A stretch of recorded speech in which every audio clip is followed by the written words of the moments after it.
ដែលស្រង់លើទ្រូងបងអោនួនអងស្រក់ព្រោះរឿងហេតុអ្វី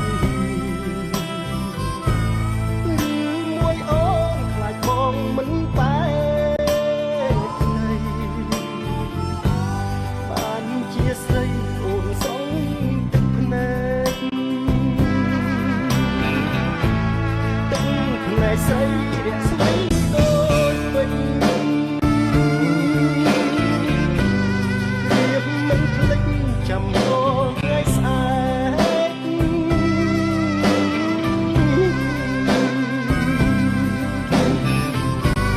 អោទឹកភ្នែកស្នេហា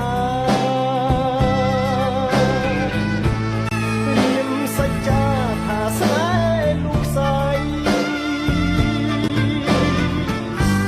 ទឹកភ្នែកអើយជុំស្រង់មកទៀតទៅព្រោះឥឡូវបើយល់ស្នេហ៍ភក្តី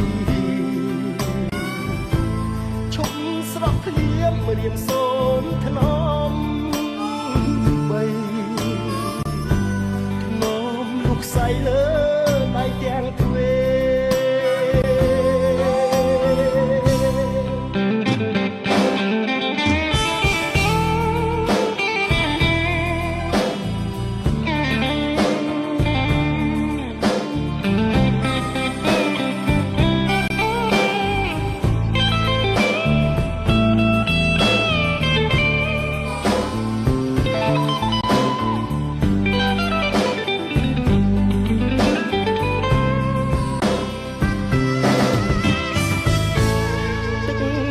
ស្រីរាក់ស្មីដូចវិញ